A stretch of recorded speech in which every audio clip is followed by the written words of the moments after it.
Hi everybody, thank you so much for joining me. Today we are continuing my Depot and Declutter series and it's going to be all about highlights.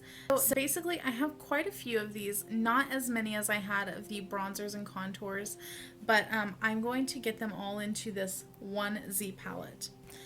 So let's get started with the ones that I know I'm just not going to keep. First off, we have the Wet n Wild in Reserve Your Cabana, and this just has a little floss thing so that I can easily lift the pan out, but this is just a lot of highlight to have, and I feel like it was similar to others that I have, and I really don't need it. It was one of those YouTube made me buy it, and I just never really used it. Then I have the Kardashian Beauty Incandescent Light Box. I bought this a while ago.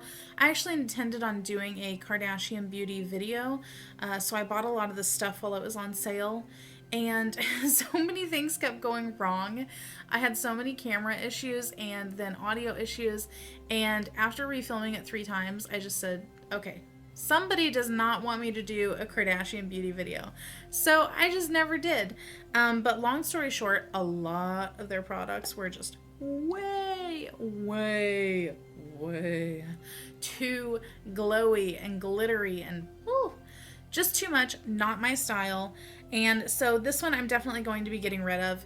It has pretty packaging, but God, it has a lot of chunky glitter in it, and I just don't think that in a highlight that's really great to have. Then I actually bought the e.l.f. Illuminating Palette, and I actually thought about saving some of these shades. All of these little floss things are because I depotted it, but then I just kept it in there because I knew I was going to get rid of it. But after I depotted it, I was like, you know what, I just really don't want any of them. It's a nice palette, but I just have so many other highlighters, and I don't need the hassle. I don't need the hassle of having more of them. So I got to cut back on the highlighters, and getting rid of some of these is just the way to go.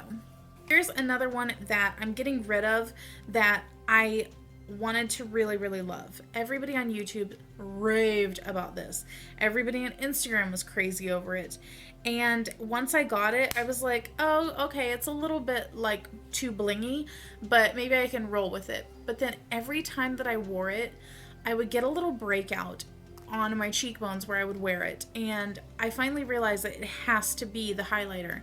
So this Laura Geller Gilded Honey, got to go, honey, because I don't want to break out anymore, and something in it just does not agree with my skin. Next up we have a Rimmel contour sculpting kit thing, and I did a this or that video on these versus the Maybelline one, and this number 2002 Coral Glow, I really liked everything in this palette.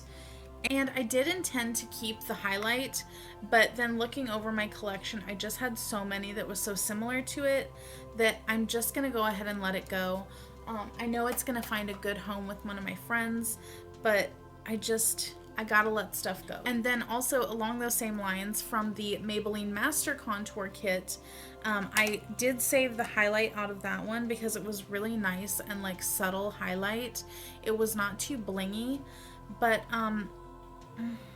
looking at it, I don't know.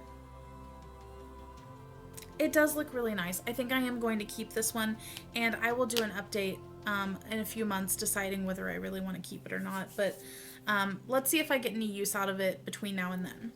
Then from the IT Cosmetics Vitality Face Disc, this had a bronzer and a blush and a highlight in it. The highlight that came in it was this one, if I can get it out of here, and it was nice, but it was a little bit, it accentuated my pores, you know, and I just gotta let it go because I have so many others that are so incredibly similar to this, and how many does one person need, you know? It's got to go. Then I have in here, it's not even labeled, but I just remember what it is. It is the Balm Mary Luminizer. It is a sample size that I got in an Ipsy bag a while ago. But I made a pretty decent dent in it just using it as an eye highlight. But I'm going to keep it in here because I do like the way that it looks. So let's see if I can use some more of it. Another one that I have in here, this was a free gift with purchase from Ulta recently. It is the Stila eyeshadow in Kitten, but I hear a lot of people saying that they use it as a highlight. So that's what I intend to do. I haven't even really used it yet. It does look really pretty. I'm not sure how it's going to work out as a highlight on me, but we'll see, and I will have to give an update on this one. Next up, I have two of the Becca Shimmering Skin Perfector in Rose Gold.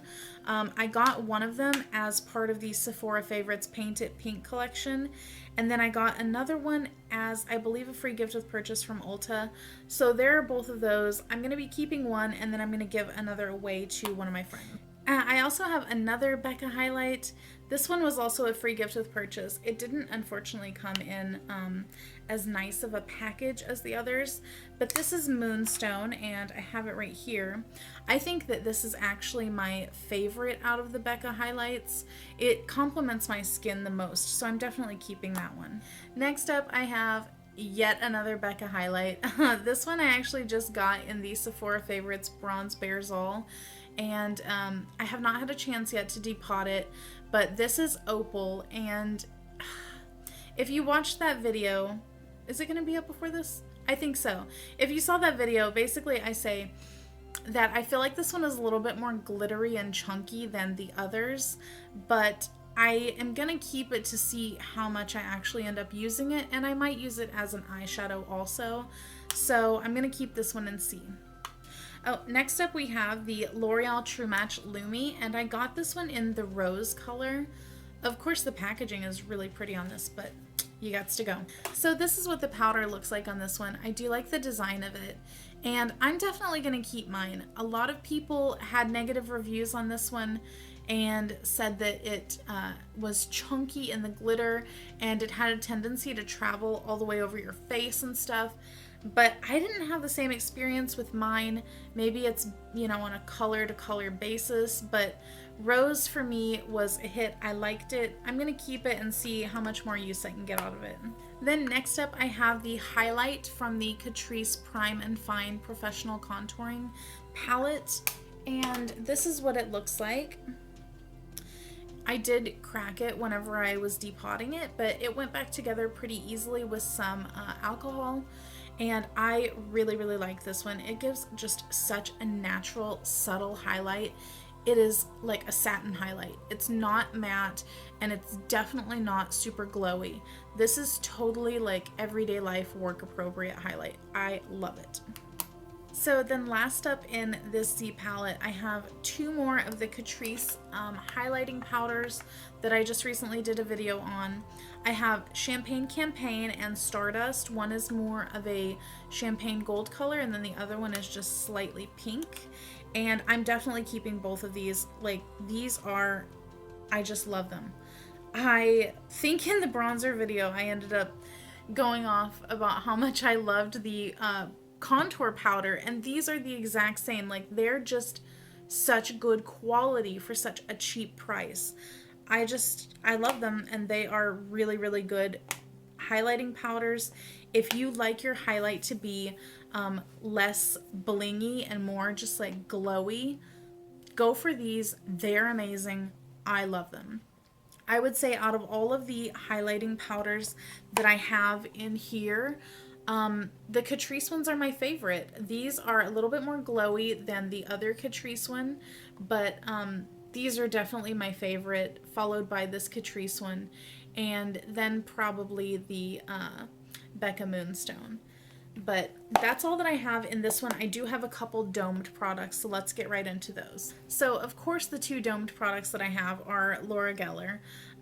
One of them is the Baked Highlighter in Portofino, which is more of a shimmery highlight, and then the other one is the Baked Highlighter in French Vanilla. These are both, I believe, deluxe sample sizes, but here's Portofino.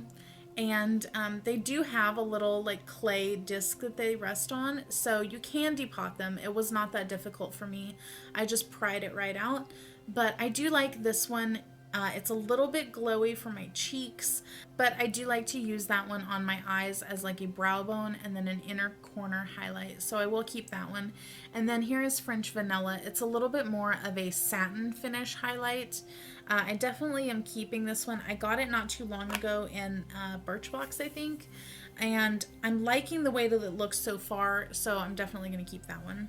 Now, I do have a couple highlights to mention that are still in their packaging for various reasons. The first is the cabana. This is Candlelight, and well, the packaging is just gorgeous on it, but the highlight is gorgeous as well. I really like this one. It's one of my favorites, but I would still say that it's behind the Catrice ones just because it's a little bit more shimmery than those.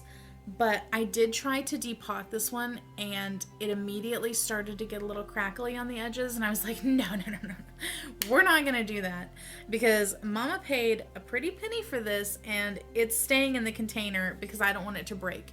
It does seem to be a really, really soft powder, and I don't want to run the risk of this one cracking on me.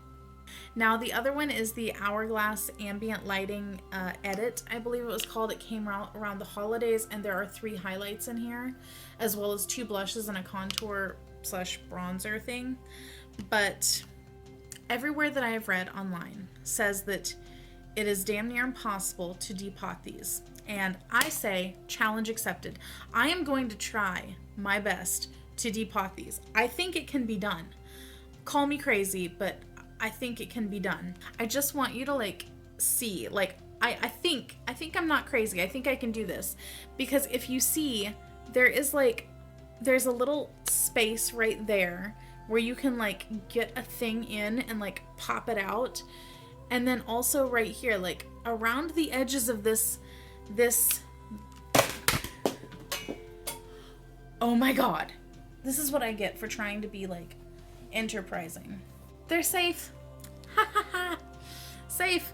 But anyway, along the edges of this thing, like, it can be done. I think that this can be popped out, and I think that I can do it.